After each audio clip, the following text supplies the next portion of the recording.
The front door opened at 4:47 p.m. on a Saturday afternoon. I was in my home office reviewing quarterly reports for the trust accounts when I heard it. Not the usual enthusiastic slam and scattered shoes across the hardwood floor.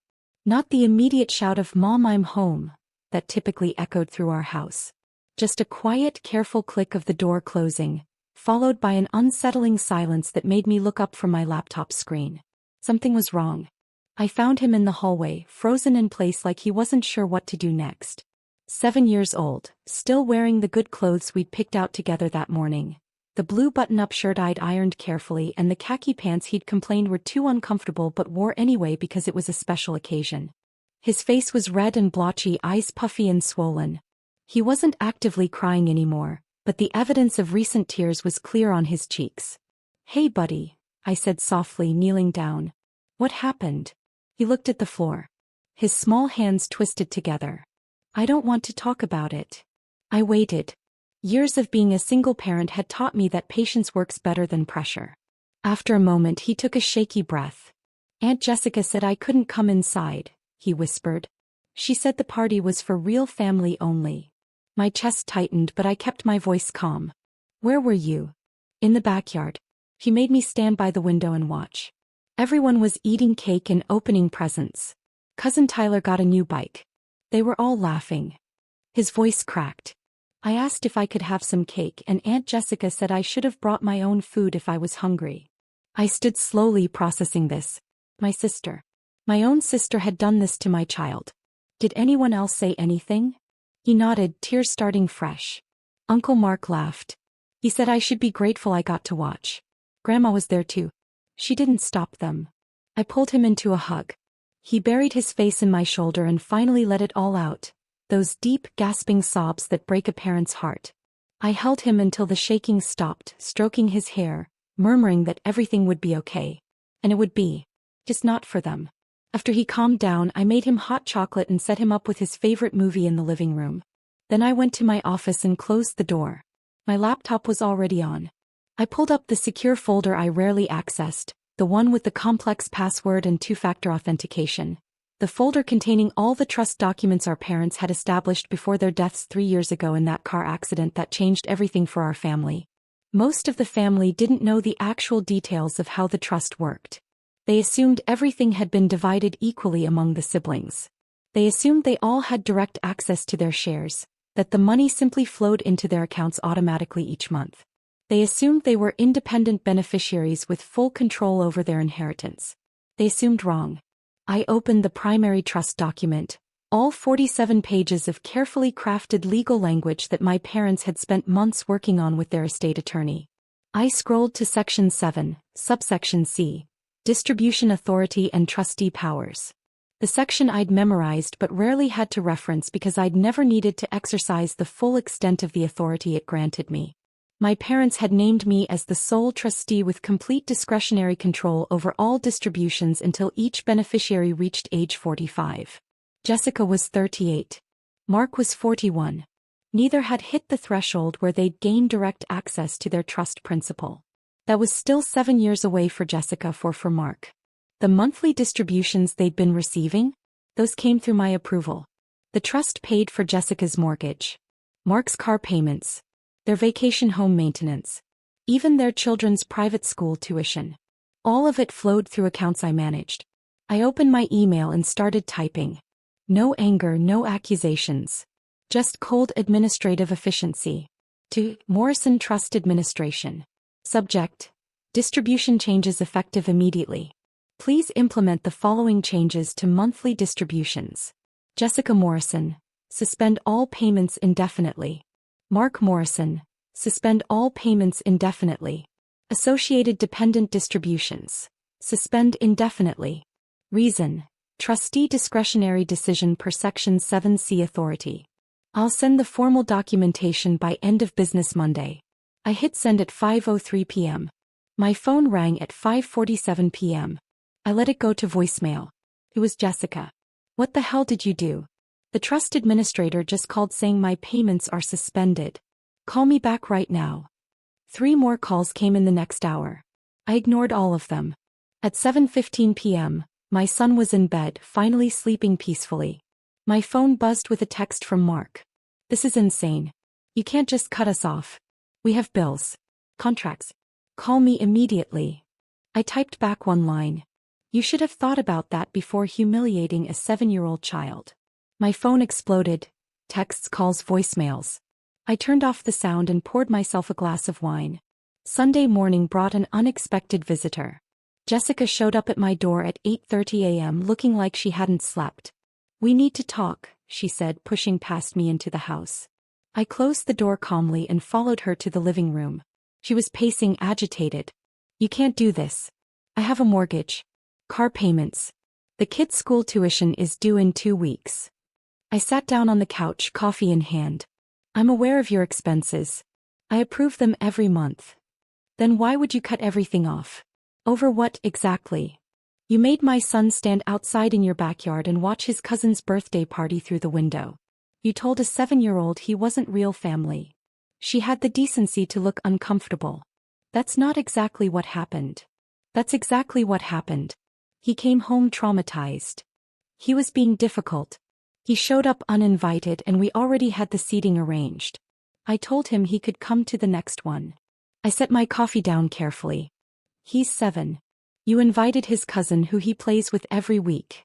You sent invitations to every other family member, but not him. It was an oversight. No. It was deliberate cruelty. And then you made it worse by making him watch through the window instead of just sending him home. She shifted tactics, her voice softening. Look, I'm sorry he got his feelings hurt. Kids are sensitive. But you're overreacting. You're going to destroy my financial stability over a misunderstanding. There's no misunderstanding. You drew a line between real family and my son. So now you can experience what it's like to be excluded from family benefits. Her face flushed red. This is about you being bitter that mom and dad made you trustee. You've always been controlling. I've approved every single one of your distribution requests for 3 years without question. Every mortgage payment, every car lease, every vacation expense. I never said no until you decided my child wasn't worthy of basic human decency. It was one party. It was my son. And you broke his heart. Jessica stood abruptly. Mark and I are going to fight this. We'll take you to court. I picked up my coffee again. Section 7C gives me complete discretionary authority. 3 different law firms reviewed it when mom and dad set it up. You're welcome to waste money on lawyers, but the trust documents are ironclad. He stared at me, finally understanding. You're really doing this? I really am. For how long? Until I decide you've learned something. She left without another word, slamming the door hard enough to rattle the frame. Monday morning at 9 a.m., I received a call from the family attorney who handled my parents' estate. I got a very angry call from your sister, he said. She's demanding I override your authority as trustee. Can you do that? No. Your parents were very specific. You have sole discretion until beneficiaries reach 45. I explained that to her, but she insisted I call you anyway. Thanks for letting me know. Off the record, your parents chose you for a reason. They trusted your judgment. After we hung up, I sent a formal memo to the trust administrator documenting the incident and my decision. Everything needed to be properly recorded. By Tuesday, my phone had 17 voicemails. Jessica, Mark, their spouses, even Mark's college buddy who apparently thought his opinion mattered. I deleted them without listening. Wednesday afternoon brought my grandmother to my doorstep. She let herself in with the spare key I'd given her years ago, back when I was a new single parent who needed family support nearby for emergencies. We need to discuss what you're doing to your sister, she said without preamble, settling into my kitchen chair like she owned it, her purse placed firmly on the table between us. I made tea without asking if she wanted any, an old habit from years of Sunday visits. Jessica made my son watch a birthday party through a window like he was a stray dog begging for scraps. I'm not discussing anything that suggests I should reconsider. Family doesn't destroy family over a party, she said firmly, using the tone that had intimidated me as a child but had lost its power somewhere around my 25th birthday. Family doesn't treat a 7-year-old like he's not worthy of basic kindness. Family doesn't make a child stand outside in the cold and watch other children eat cake and open presents. You're being dramatic. Children are resilient. I set the tea in front of her harder than necessary. You were there, Grandma. You watched it happen and said nothing. She had the grace to look away. I thought Jessica would handle it. She did handle it. She chose cruelty. And now you're choosing revenge. No. I'm choosing consequences. There's a difference. She sipped her tea in silence for a moment. Then she tried a different approach. Jessica's mortgage payment is due in 3 weeks. If she can't pay, she'll lose the house. She has a law degree and a husband with a good job. She'll figure it out. The trust money was part of their budget planning. Then they should have planned better, or treated my son with basic human decency. Grandma left 20 minutes later, disappointed but not surprised. She'd known me long enough to recognize when I wouldn't budge.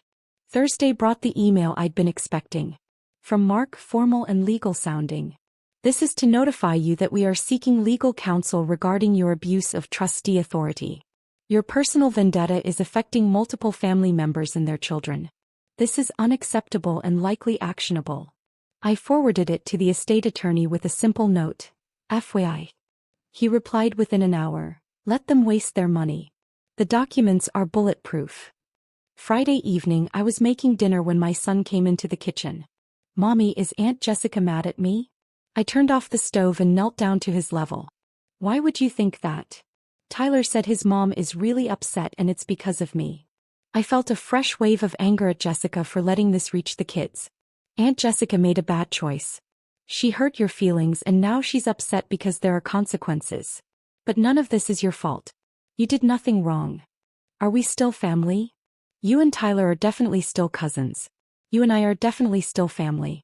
But Aunt Jessica needs to learn something important before we spend time together again. He thought about this seriously. Is she in timeout? Something like that. He nodded, satisfied with this explanation, and went back to his drawings. 2 weeks later, Jessica showed up at my door again. No pacing this time. She looked exhausted. I need to talk to you. Really talk. I let her in. We sat in the living room. She didn't start with demands this time. My mortgage payment bounced.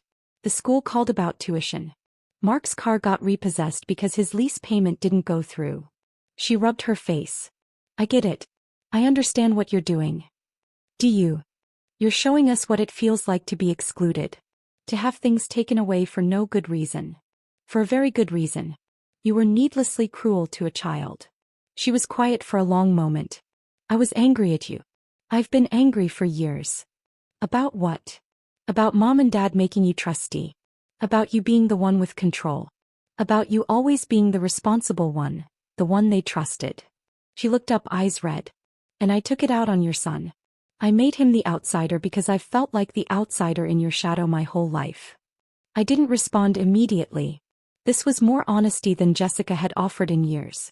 That's not his fault, I said finally. I know. I know that now. I ruined a 7-year-old's birthday because I was jealous of his mother. She wiped her eyes. I'm sorry.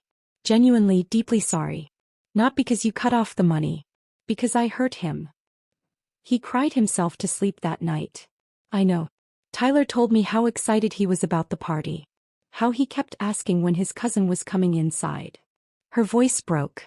I'm ashamed. We sat in silence. What do you want me to say? I asked. Nothing. I just wanted you to know I finally understand. And I'm sorry. She left quietly. I restored her payments 3 days later. Not because she apologized, but because her children didn't deserve to suffer. But I included a memo with the reinstatement. Future distributions contingent on maintaining appropriate family relationships with all family members. Mark got his payments back a week after that with the same conditions. My son never went back to Jessica's house. But when we had family gatherings at neutral locations, she made sure he was welcomed, included, and treated exactly like every other child there. It took 6 months before she asked if we could have a real conversation about rebuilding trust. We're still working on that. But my son never again came home trembling with tears of exclusion. And that was the only outcome that ever mattered.